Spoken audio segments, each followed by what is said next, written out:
So ഇന്ന് നമ്മൾ discuss ചെയ്യാൻ പോകുന്ന ടോപ്പിക് സെൽസിനെ പറ്റിയാണ്. ഓക്കെ, ഇനി നമുക്ക് നേരെ MCQയിലോട്ട് പോകാം. നമുക്കറിയാം, നമ്മൾ ഓൾറെഡി പഠിച്ചായിരുന്നു പ്രൈമറി ഒരു ഇലക്ട്രോ കെമിക്കൽ സെല്ലുകളാണ്. ഇലക്ട്രോ കെമിക്കൽ സെല്ലുകൾ പ്രൈമറി ഉണ്ട്, സെക്കൻഡറി ഉണ്ട്. പ്രൈമറി സെല്ല് എന്ന് പറയുമ്പോൾ നമുക്ക് നോട്ട് റീചാർജബിൾ ആണ്. സെക്കൻഡറി എന്ന് പറയുമ്പോൾ റീചാർജ് ചെയ്യാൻ പറ്റും. അങ്ങനെ ഈ പ്രൈമറി സെൽ എന്ന് പറയുന്നത് ഡിഫറെന്റ് ടൈപ്സ് ആയിട്ട് ക്ലാസിഫൈ ചെയ്തിട്ടുണ്ട്. സെക്കൻഡറി നമ്മൾ ഡിഫറെന്റ് ടൈപ്പ് ആയിട്ട് അല്ലെങ്കിൽ ഡിഫറെന്റ് ടൈപ്സ് ആയിട്ട് നമ്മൾ ക്ലാസിഫൈ ചെയ്തിട്ടുണ്ട്. അപ്പൊ ആദ്യം നമുക്ക് ക്വസ്റ്റ്യനിലോട്ട് നോക്കാം. 8 carbon zinc cells in series have an output of dash volt. Carbon zinc cell എന്നാണ് പറഞ്ഞിരിക്കുന്നത്. കാർബൺ സിങ്ക് സെല്ലിന്റെ വേറൊരു പേരെന്താന്ന് അറിയാവോ? ആർക്കെങ്കിലും അറിയാവോ? കാർബൺ സിങ്ക് സെല്ലിന്റെ വേറൊരു പേരെന്താണ്? പഠിച്ചിട്ടുള്ളതല്ലേ? വോൾട്ടൈക് സെൽ എന്ന് കേട്ടിട്ടുണ്ടോ? കേൾക്കാമോ എല്ലാവർക്കും? കാർബൺ സിങ്ക് സെല്ലാണ്. അതിന്റെ വേറൊരു പേരാണ് വോൾട്ടൈക് സെൽ എന്ന് പറയുന്നത്. ഈ വോൾട്ടൈക് സെല്ലിന്റെ വോൾട്ടേജ് എന്ന് പറയുന്നത് 1.5 വോൾട്ട് ആണ്. ഈ 1.5 വോൾട്ട് ഉള്ള സെല്ലിനെ നമ്മൾ സീരീസ് ആയിട്ട് കണക്ട് ചെയ്യുമ്പോൾ ടോട്ടൽ വോൾട്ടേജസ് ആഡ് ചെയ്ത് വരികയാണ്. അപ്പൊ 8 സെല്ല് നമ്മൾ സീരീസ് ആയിട്ട് കണക്ട് ചെയ്യുമ്പോൾ 8 × 1.5 വോൾട്ട് നമ്മൾ മൾട്ടിപ്ലൈ ചെയ്ത് നോക്കുകയാണെങ്കിൽ നമുക്ക് 12 വോൾട്ട് ആണ് വരുന്നത്. So the total output voltage എന്ന് പറയുന്നത് 12 വോൾട്ട് ആണ്. നമ്മൾ ഓൾറെഡി പഠിച്ചായിരുന്നു, ഗ്രൂപ്പിംഗ് ഓഫ് സെല്ലിനകത്ത് പഠിച്ചായിരുന്നു. പാരലൽ ആയിട്ടും സീരീസ് ആയിട്ടും നമുക്ക് കണക്ട് ചെയ്യാൻ പറ്റും. സീരീസ് ആയിട്ട് കണക്ട് ചെയ്യുമ്പോൾ വോൾട്ടേജ് കൂടുതൽ കിട്ടും. പാരലൽ ആയിട്ട് കണക്ട് ചെയ്യുമ്പോൾ കറണ്ട് ആയിരിക്കും കൂടുതലായിട്ട് കിട്ടുന്നത്. ഓക്കെ, നെക്സ്റ്റ് ക്വസ്റ്റ്യനിലോട്ട് പോകാം. What is the output voltage of lithium cell? Lithium സെല്ലിന്റെ ഔട്ട്പുട്ട് വോൾട്ടേജ് എത്രയാണ്? 2.5 വോൾട്ട്. 2.5 വോൾട്ട് ആണ്. ചിലത് 3.6 വോൾട്ട് ഉള്ളതും ഉണ്ട് കേട്ടോ. അതും കൂടെ നോട്ട് ചെയ്ത് വെച്ചോണം. ലിഥിയം സെൽസ് 2.5 വോൾട്ടും ഉണ്ട്, 3.6 വോൾട്ടും ഉണ്ട്. ഇതിൽ ഏതെങ്കിലും ഓപ്ഷനിൽ വരുവാണെങ്കിൽ ടിക്ക് ചെയ്യാവുന്നതാണ് കേട്ടോ. Okay, next question. Which cell is most often used in digital watches? Digital വാച്ചസിൽ യൂസ് ചെയ്യുന്ന സെല്ല് ഏതാണ്? അറിയാമോ? Mercury cell. Correct option A ആണ്, മെർക്കുറി സെല്ലാണ്. മെർക്കുറി സെല്ല് നമ്മൾ യൂസ് ചെയ്യുന്നത് ഡിജിറ്റൽ വാച്ചസിൽ യൂസ് ചെയ്യാറുണ്ട്. കാൽക്കുലേറ്റേഴ്സ്, ഹിയറിംഗ് എയ്ഡ്സ്, അതേപോലെ ഇലക്ട്രോണിക് എക്യുപ്മെന്റ്സിലെല്ലാം, മിനിയേച്ചർ ഇലക്ട്രോണിക് എക്യുപ്മെന്റ്സിലെല്ലാം മെർക്കുറി സെൽസ് ആണ് യൂസ്. നമുക്ക് ഇതിനകത്ത് ഇലക്ട്രോലൈറ്റ് എന്ന് പറയുന്നത് ആൽക്കലൈൻ ആണ്. ഇലക്ട്രോഡ്സ് എന്ന് പറയുന്നത് മെർക്കുറി ഓക്സൈഡും സിങ്കും ആണ് ഇലക്ട്രോഡ്സ് ആയിട്ട് നമ്മൾ യൂസ് ചെയ്യുന്നത്. നിങ്ങൾ ഇത് പഠിക്കുമ്പോഴത്തേക്കും എല്ലാ സെല്ലുകളുടെ പേര് എഴുതുക, അതിന്റെ ഇലക്ട്രോലൈറ്റ് എന്താണ്, ഇലക്ട്രോഡ് എന്താണ്, ആനോഡ് കാത്തോഡ് എന്താന്ന് എഴുതുക. അതേപോലെ തന്നെ അതിന്റെ സ്പെസിഫിക് ഗ്രാവിറ്റി എഴുതണം. അതേപോലെ അതിന്റെ വോൾട്ടേജ് എത്രയാണ് എന്നുള്ളത് ഒരു ടേബിൾ ആക്കി എഴുതി പഠിക്കണം. അതിന്റെ ആപ്ലിക്കേഷനും എന്തൊക്കെയാന്നുള്ളത് ഒരു ടേബിൾ ആക്കി എഴുതി പഠിക്കുക. അപ്പം എളുപ്പമായിട്ട് പഠിക്കാൻ പറ്റും. ഓക്കെ, അങ്ങനെ ചെയ്യുമ്പോൾ ഇത് കുറച്ചും കൂടി ഈസി ആയിട്ട് കംപ്ലീറ്റ് ചെയ്യാൻ പറ്റും. Which is used as an electrolyte in lead acid battery? lead acid batteryയിൽ യൂസ് ചെയ്യുന്ന ഇലക്ട്രോലൈറ്റ് ഏതാണ്? ഡൈലൂട്ട് സൾഫ്യൂരിക് ആസിഡ് ആണ്. ഓക്കെ, കറക്റ്റ് ആൻസർ ആണ്. അടുത്ത question. What is the effect of buckling defect in lead acid battery? Buckling കാരണം എന്താണ് സംഭവിക്കുന്നത് എന്നാണ് ചോദിച്ചിരിക്കുന്നത്. ബക്ലിംഗ് എന്ന് പറഞ്ഞു കഴിഞ്ഞാൽ എന്താന്നാ പറഞ്ഞത്? നമ്മുടെ ഇലക്ട്രോഡ്സ് ബെൻഡ് ചെയ്യാണ് അല്ലേ? അപ്പം ഇതിന്റെ എഫക്ട് എന്താണ്? ബെൻഡിങ് ഓഫ് ദ ഇലക്ട്രോഡ്സ് ആണ് അതിന്റെ എഫക്ട്. ഓപ്ഷൻ ഡി ആണ് correct answer, bending of the electrodes. Next question. Which of the following act as a depolariser in Leclanche cell? Leclanche സെല്ലിൽ യൂസ് ചെയ്യുന്ന ഡീപോളറൈസർ എന്താണെന്നാണ് ചോദിച്ചിരിക്കുന്നത്. എന്താണ് ലെക്ലാഞ്ചെ സെല്ലിൽ യൂസ് ചെയ്യുന്ന ഡീപോളറൈസർ? MnO2 ആണ്. ഓക്കെ, എന്താണ് ഡീപോളറൈസർ എന്ന് പറഞ്ഞു കഴിഞ്ഞാൽ എന്താണ് അറിയാമോ? ഡീപോളറൈസർ എന്ന് പറഞ്ഞു കഴിഞ്ഞാല് നമ്മുടെ ഗ്യാസസിന്, അതായത് ഇലക്ട്രോഡ്സിൽ നിന്നുള്ള ഗ്യാസിനെ റിമൂവ് ചെയ്യാൻ വേണ്ടി നമ്മൾ യൂസ് ചെയ്യുന്ന ഒരു കെമിക്കലാണ് ഡീപോളറൈസർ എന്ന് പറയുന്നത്. അത് നമ്മൾ ലെഗ്രാഞ്ചെ സെല്ലിൽ നമ്മൾ യൂസ് ചെയ്യുന്നത് MnO2 ആണ്. So depolarizer is used to remove gases from the electrodes. അപ്പൊ അത് ഓർത്തിരുന്നോണം, എങ്ങാനും ചോദിച്ചാൽ എഴുതാം. Next question. The capacity of a storage cell is 2.5 ampere hour. What is the maximum current that can supply for half hour? എന്നാണ് ചോദിച്ചിരിക്കുന്നത്. അപ്പൊ നമുക്കറിയാം ആംബിയർ അവർ എന്ന് പറഞ്ഞു കഴിഞ്ഞാൽ എന്താണ്? Ampere hour is equal to current into time ആണ് അല്ലെ? അപ്പൊ ഇവിടെ നമുക്ക് ആംബിയർ അവർ തന്നിട്ടുണ്ട്, ടൈമും തന്നിട്ടുണ്ട്. അതിനകത്ത് നിന്ന് I കാൽക്കുലേറ്റ് ചെയ്യണം. എങ്ങനെ കാൽക്കുലേറ്റ് ചെയ്യാൻ പറ്റും? Ampere hour divided by time ചെയ്യാം. ഇവിടെ എത്ര ആംബിയർ അവർ? 2.5. ഇനി ഇവിടെ ഹാഫ് അവർ എന്നാ പറഞ്ഞിരിക്കുന്നത്. ഹാഫ് അവർ എന്ന് പറയുമ്പോഴത്തേക്കും നമ്മൾ ഡിവൈഡഡ് ബൈ എത്ര വെച്ചാണ് ടൈം എടുക്കേണ്ടത്? Half hour. അപ്പം 1/2 അല്ലെങ്കിൽ 0.5 എടുക്കാം. That is 2.5 divided by 0.5. എത്ര വരും നിങ്ങൾക്ക്? ആൻസർ എത്ര വരും? കാൽക്കുലേറ്റ് ചെയ്ത് 5. സോ 5 ആംബിയർ ആണ് മാക്സിമം കറണ്ട് സപ്ലൈ ചെയ്യാൻ പറ്റുന്നത്. ക്ലിയർ ആണല്ലോ അല്ലെ? അടുത്ത ക്വസ്റ്റ്യനിലോട്ട് പോകാം. Sedimentation in lead acid batteries occurs due to. Sedimentation എന്തുകൊണ്ടാണ് ഒക്കർ ചെയ്യണെന്നാണ് ചോദിച്ചിരിക്കുന്നത്. എന്തുകൊണ്ടായിരിക്കും? Overcharging at high rate. Overcharging ആണ്. അത് ഓർത്തിരുന്നോണം. നമ്മൾ ഓരോന്ന് പഠിച്ചായിരുന്നു. ബക്ലിംഗ് എപ്പോഴാണ്, അതേപോലെ സൾഫേഷൻ എപ്പോഴാണ്, സെഡിമെന്റേഷൻ എപ്പോഴാണ് എന്നുള്ളത് പഠിച്ചായിരുന്നു. അപ്പൊ ആ ഒരു രീതിയിൽ പഠിച്ചിരിക്കുക. ഏതൊക്കെ സൈക്കിളിലാണ് ഉണ്ടാകണേന്ന് പഠിച്ചിരിക്കുക. അപ്പം അത് ഓർത്തിരിക്കാൻ പറ്റും. സോ കറക്റ്റ് ആൻസർ എന്ന് പറയുന്നത് overcharging at high rate ആണ്. Next question. Specific gravity of electrolyte can be measured by. Specific gravity എങ്ങനെയാണ് അളക്കുന്നത് എന്നാണ് ചോദിച്ചിരിക്കുന്നത്. എങ്ങനെയാണ് അളക്കുന്നത്? ഏത് മെഷർമെന്റ്, ഏത് method? Hydrometer. Hydrometer. Correct answer is hydrometer. Specific gravity അളക്കുന്നത് ഹൈഡ്രോമീറ്റർ വെച്ചിട്ടാണ് നമ്മൾ സ്പെസിഫിക് ഗ്രാവിറ്റി അളക്കുന്നത്. Next question. The positive plate of lead acid battery is made of. Positive plate of lead acid battery എന്ത് വെച്ചാണ് ഉണ്ടാക്കിയിരിക്കുന്നത്? Lead peroxide. അത് നിങ്ങൾ പഠിക്കുമ്പോഴത്തേക്ക് പോസിറ്റീവ് ഇലക്ട്രോഡ് എന്നാണ് പഠിച്ചിരിക്കുന്നത്, അല്ലെങ്കിൽ പോസിറ്റീവ് പ്ലേറ്റ് അല്ലെങ്കിൽ നെഗറ്റീവ് പ്ലേറ്റ് ആണ് പഠിച്ചിരിക്കുന്നതെങ്കിൽ കാഥോഡ് ആണോ ആനോഡ് ആണോ എന്ന് നിങ്ങൾ അത് കൂടെ സ്പെസിഫൈ ചെയ്ത് പഠിച്ചോളൂ. ചിലപ്പോൾ നിങ്ങളോട് കാഥോഡ് ചോദിക്കാം അല്ലെങ്കിൽ ആനോഡ് ചോദിക്കാം. അപ്പൊ നിങ്ങൾക്ക് തെറ്റിപ്പോവല്ലോ കേട്ടോ. അപ്പൊ അതുകൊണ്ട് പോസിറ്റീവ് പ്ലേറ്റ് ഏതാണ്, അതേപോലെ നെഗറ്റീവ് പ്ലേറ്റ് ഏതാണെന്ന് കൃത്യമായിട്ട് അറിഞ്ഞിരുന്നോളൂ. So answer is lead peroxide. അങ്ങനെയും ക്വസ്റ്റ്യൻ ചോദിക്കാം. അതുകൊണ്ടാണ് പറഞ്ഞത് കാഥോഡ് ഏതാ ആനോഡ് ഏതാന്ന് കറക്റ്റ് ആയിട്ട് പഠിക്കുക. അടുത്ത question. The mass of a substance liberated or deposited during electrolysis by 1 coulomb of electricity is termed as. എന്താണെന്നറിയാവോ? ഇത് നമ്മുടെ ഫാരഡേസ് ലോസ് ഓഫ് ഇലക്ട്രോളിസിസ് എന്നാണ് നമ്മൾ പറയുന്നത്. ഫാരഡേസ് ലോസ് ഓഫ് ഇലക്ട്രോളിസിസിൽ പഠിച്ചിട്ടുണ്ടാവും. ഫസ്റ്റ് ലോയിൽ പറഞ്ഞിരിക്കുന്നത് ഒരു അല്ലെങ്കിൽ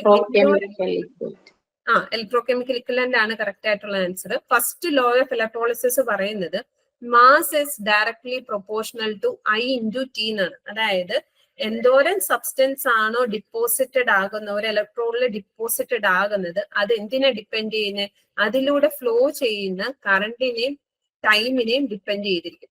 or we can write it as M is equal to Z into IT. ഈ Z എന്ന് പറയുന്ന ഒരു കോൺസ്റ്റന്റ് ആണ്. ആ കോൺസ്റ്റന്റിനെ നമ്മൾ വിളിക്കുന്ന പേരാണ് electro chemical equivalent or ECE.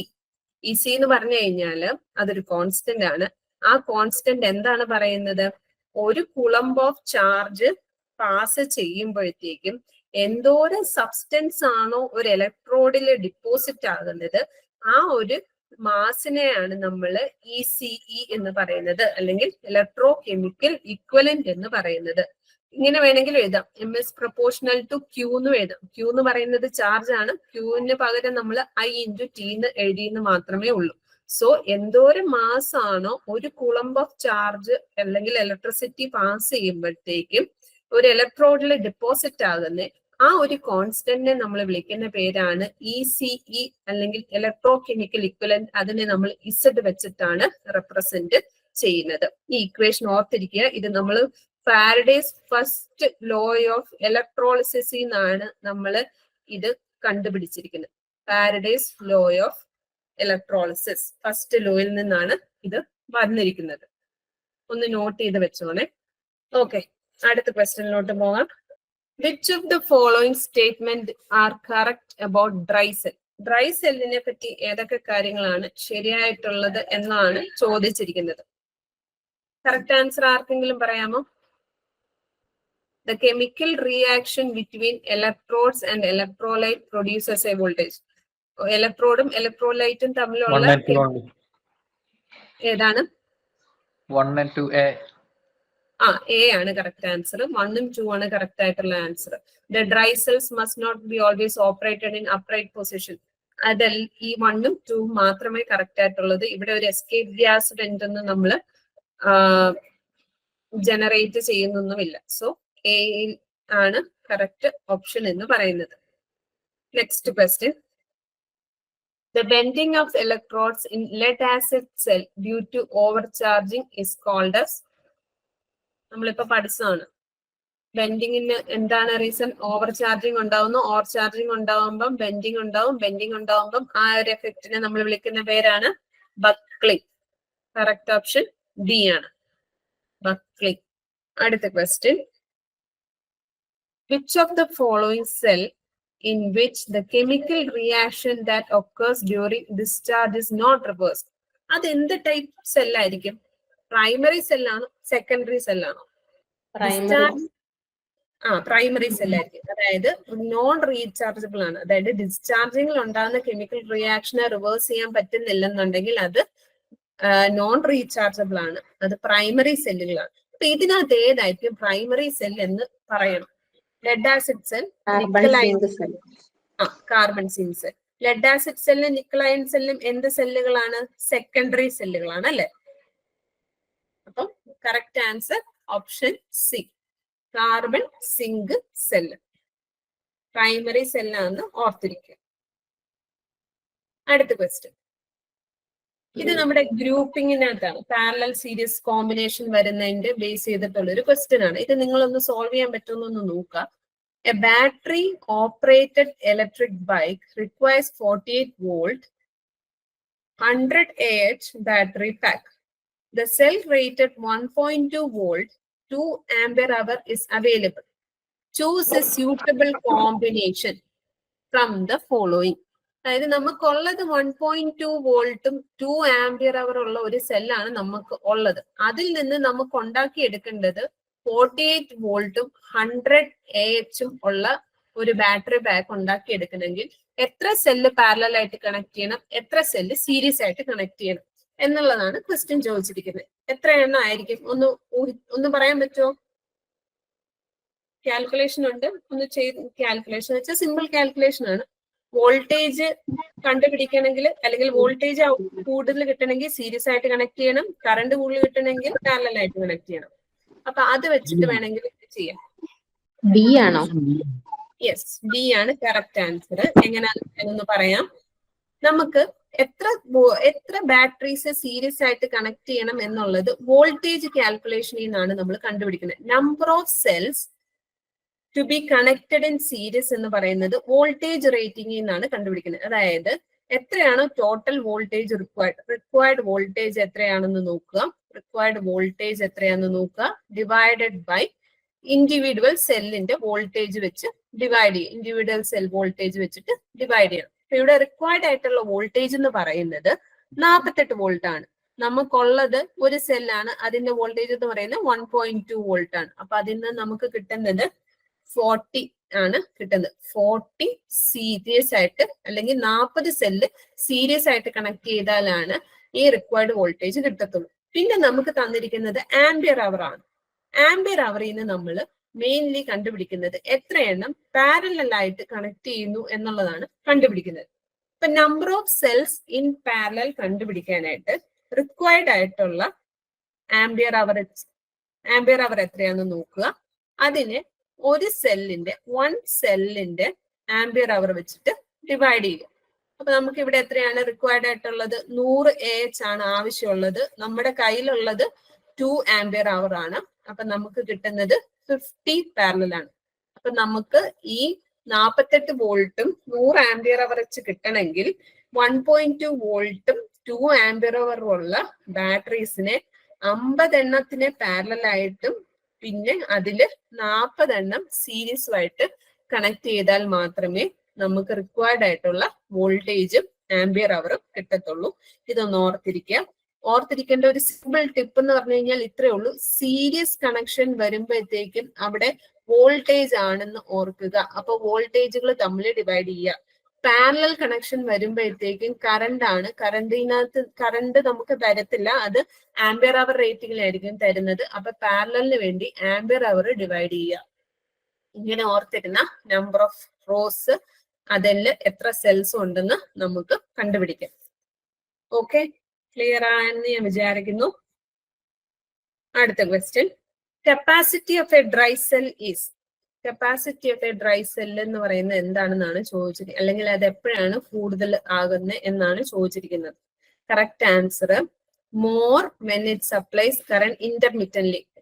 Continuously supply ചെയ്യാതെ അത് ഇടയ്ക്കിടയ്ക്ക് സപ്ലൈ ചെയ്താൽ മാത്രമാണ് capacity of a dry cell എന്ന് പറയുന്നത് കൂടുതലാകുന്നത്. അത് ഒന്ന് നോട്ട് ചെയ്ത് വെച്ചേക്ക്. ഓക്കെ, ഓപ്ഷൻ സി ആണ് correct answer. Next question, in lead acid cell on discharging both the plates change and become. Discharge ചെയ്യുമ്പോൾ ലെഡ് ആസിഡ് സെല്ലിലെ ഇലക്ട്രോഡും കാഥോഡിനും എന്തായിട്ട് മാറും എന്നാണ് ചോദിച്ചിരിക്കുന്നത്. എന്തായിട്ടാണ് മാറുന്നത്? ലെഡ് സൾഫേറ്റ് ആണ്. ലെഡ് സൾഫേറ്റ് ആണ്. ഓർത്തിരിക്കുക, ലെഡ് സൾഫേറ്റ് കട്ടി പിടിക്കുന്നോണ്ടാണ് സൾഫേഷൻ ഉണ്ടാകുന്നത്. അങ്ങനെ ഒന്ന് ഓർത്തിരുന്നാൽ മതി. അപ്പൊ ഡിസ്ചാർജിങ് സമയത്താണ് സൾഫേഷൻ ഉണ്ടാകുന്നത്. സൾഫേഷൻ ഉണ്ടാകുന്നത് ഓവർ ഡിസ്ചാർജിങ് സമയത്താണ്. അതിന്റെ റീസൺ ലെഡ് സൾഫേറ്റ് എന്ന് പറയുന്നത് കട്ടി പിടിക്കുന്നത് കൊണ്ടാണ് ഉണ്ടാകുന്നത്. അതൊന്ന് ലിങ്ക് ചെയ്ത് പഠിക്കുക. Okay, next question. Answer D ആണ് കേട്ടോ. Next question, parallel grouping of cell is done to. എന്തിനാ? നേരത്തെ ഞാൻ പറഞ്ഞാണ് പാരലൽ ഗ്രൂപ്പിംഗ് ചെയ്യുന്നത് എന്തിനു വേണ്ടിയിട്ടാണ്? Increase current capacity. Series grouping ആണെങ്കിൽ എന്തിനായിരിക്കും നമ്മൾ ചെയ്യുന്നത്? ഇൻക്രീസ് വോൾട്ടേജ് കപ്പാസിറ്റിക്ക് വേണ്ടിയിട്ട്.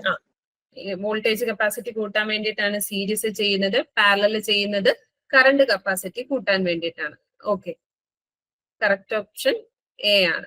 അടുത്ത question, electrolyte used in Edison cell. Edison സെല്ലിൽ നമ്മൾ യൂസ് ചെയ്യുന്ന ഇലക്ട്രോലൈറ്റ് ഏതാണ്?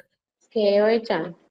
KOH ആണ്. കറക്റ്റ് ആൻസർ KOH ആണ്. അപ്പൊ അത് എപ്പോഴും ഓർത്തിരുന്നാണ് നിങ്ങൾ കുറച്ചധികം സെല്ലുകൾ ഉള്ളപ്പോൾ നിങ്ങൾ ഇത് മാർക്കാൻ ചാൻസ് ഉണ്ട്. അതുകൊണ്ട് ടേബിൾ ആയിട്ട് എഴുതി നിങ്ങൾ പഠിക്കുക. ഏത് സെല്ല് ഏതാന്ന് എഴുതുക. പ്രൈമറി ആണോ സെക്കൻഡറി ആണോ, പ്രൈമറി ബാർ സെക്കൻഡറി ആണോ എന്ന് എഴുതുക. പ്രൈമറി ആണോ സെക്കൻഡറി ആണോ എന്ന് എഴുതണം. പ്രൈമറി ആണോ സെക്കൻഡറി ആണോ എന്ന് അതിൽ എഴുതുക. അതേപോലെ തന്നെ അത് കഴിഞ്ഞിട്ട് അതിൽ നിങ്ങൾ ഇലക്ട്രോലൈറ്റ് ഏതാണ് യൂസ് ചെയ്യുന്നതെന്ന് എഴുതുക. അത് ഉറപ്പായിട്ട് നിങ്ങൾ ഇന്ന് തന്നെ പഠിക്കുകയാണെങ്കിൽ അത്രയും നല്ലത്. സെല്ല് എഴുതുക, പ്രൈമറി ബാർ സെക്കൻഡറി ആണോ എന്ന് എഴുതുക. ദെൻ അതിനകത്ത് യൂസ് ചെയ്യുന്ന ഇലക്ട്രോലൈറ്റ്, ദെൻ അതിൽ യൂസ് ചെയ്യുന്ന ഇലക്ട്രോഡ്സ്, അതായത് കാഥോഡും ആനോഡും എഴുതി വെക്കണം. പിന്നെ അതിന്റെ വോൾട്ടേജ് എത്രയാന്ന് എഴുതി വെക്കണം. അതേപോലെ തന്നെ അതിന്റെ സ്പെസിഫിക് ഗ്രാവിറ്റി എന്താന്നുള്ളത് എഴുതി വെക്കുക. ദെൻ അതിന്റെ ആപ്ലിക്കേഷനും കൂടെ ഒന്ന് നോട്ട് ചെയ്ത് പോവുക. ഇത്രയും ഒന്ന് നോട്ട് ചെയ്ത് പോയി കഴിഞ്ഞാൽ ഇതിനകത്ത് നിന്ന് വരാവുന്ന മിക്കവാറും വരുന്ന ക്വസ്റ്റ്യൻസ് എല്ലാം നിങ്ങൾക്ക് കംപ്ലീറ്റ്ലി കിട്ടും. ഓക്കെ, അത് ഇന്ന് തന്നെ ചെയ്യുക. ഏറ്റവും നന്നായി ഇന്ന് തന്നെ ചെയ്യുവാണെങ്കിൽ അതങ്ങ് തീർന്നോളും. Okay, next question, in simple voltaic cell zinc plate is amalgamating with mercury to prevent. എന്തിനു വേണ്ടിയിട്ടാണ് നമ്മൾ വോൾട്ടൈക് സെല്ലിൽ അമാൽഗമേറ്റിംഗ് ചെയ്യുന്നത്, അല്ലെങ്കിൽ എന്തിനു വേണ്ടിയിട്ടാണ് അത് ചെയ്യുന്നത്? എന്തിനു വേണ്ടിയിട്ടാണ് അത് ചെയ്യുന്നത്? Local action. അതെ, ലോക്കൽ ആക്ഷൻ കുറയ്ക്കാൻ വേണ്ടിയിട്ടാണ് അത് ചെയ്യുന്നത്. എന്താണ് ലോക്കൽ ആക്ഷൻ എന്ന് അറിയാമോ? ലോക്കൽ ആക്ഷൻ എന്തിനു വേണ്ടിയിട്ടാണ് ചെയ്യുന്നത്? അത് മിക്കവാറും ഉണ്ടാകുന്നത് സിങ്ക് ഇലക്ട്രോഡിൽ ഇമ്പ്യൂരിറ്റീസ് ഉണ്ടാവുകയാണെങ്കിലാണ് ഈ ലോക്കൽ ആക്ഷൻ മെയിൻലി ഉണ്ടാകുന്നത്. ഇപ്പൊ ലോക്കൽ ആക്ഷൻ എന്താന്ന് വെച്ച് കഴിഞ്ഞാല് it is the discharging of current by a battery എന്ന് പറഞ്ഞു കഴിഞ്ഞാൽ എക്സ്റ്റേണൽ ലോഡ് ഇല്ലെങ്കിൽ, ലോഡ് കണക്ട് ചെയ്തിട്ടില്ലെങ്കിൽ നമ്മുടെ ബാറ്ററി കണ്ടിന്യൂസ്ലി ഡിസ്ചാർജ് ചെയ്തുകൊണ്ടിരിക്കുകയാണെങ്കിൽ അതിനെയാണ് നമ്മൾ ലോക്കൽ ആക്ഷൻ എന്ന് പറയുന്നത്. അത് മെയിൻലി ഉണ്ടാകുന്നത് സിങ്ക് ഇലക്ട്രോഡില് ഇമ്പ്യൂരിറ്റീസ് ഉണ്ടെങ്കിലാണ് ഈ ലോക്കൽ ആക്ഷൻ ഉണ്ടാകുന്നത്. അതിന് വേണ്ടിയിട്ട് നമ്മൾ ചെയ്യുന്നതെന്ന് പറഞ്ഞു കഴിഞ്ഞാൽ നമ്മുടെ സിങ്ക് പ്ലേറ്റിനെ മെർക്കുറി വെച്ചിട്ട് അമാൽഗമേറ്റിംഗ് ചെയ്യും. എന്ന് പറഞ്ഞു കഴിഞ്ഞാൽ നമ്മൾ ആദ്യമേ ഈ സിങ്ക് പ്ലേറ്റിനെ ഒരു ഡൈല്യൂട്ട് സൾഫ്യൂരിക് ആസിഡിൽ മുക്കി വെച്ച് കുറച്ചു നേരത്തേക്ക് മുക്കി വെക്കും. അതിനുശേഷം അതിന്റെ പുറമെ മെർക്കുറി വെച്ച് റബ്ബ് ചെയ്യും. അതാണ് അമാൽഗമേറ്റിംഗ് എന്ന് പറയുന്നത്. അത് ലോക്കൽ ആക്ഷൻ ഒഴിവാക്കാൻ വേണ്ടിയിട്ടാണ്. ലോക്കൽ ആക്ഷൻ ഉണ്ടാകുന്നതിന്റെ മെയിൻ റീസൺ എന്ന് പറയുന്നത് സിങ്ക് ഇലക്ട്രോഡിൽ ഉണ്ടാകുന്ന ഇമ്പ്യൂരിറ്റീസ് കാരണമാണ് അങ്ങനെ ഉണ്ടാകുന്നത്. അതായത് കാർബൺ, അയൺ അങ്ങനെയുള്ള ഇമ്പ്യൂരിറ്റീസ് ഒക്കെ വരുന്നത് കൊണ്ടാണ് ഈ ഒരു ലോക്കൽ ആക്ഷൻ എന്ന് പറയുന്ന പ്രോസസ്സ് നടക്കുന്നത്. നോട്ട് ചെയ്ത് വെച്ചേക്കുക, ഇന്റർ കണക്ട് ചെയ്ത് പഠിക്കുക.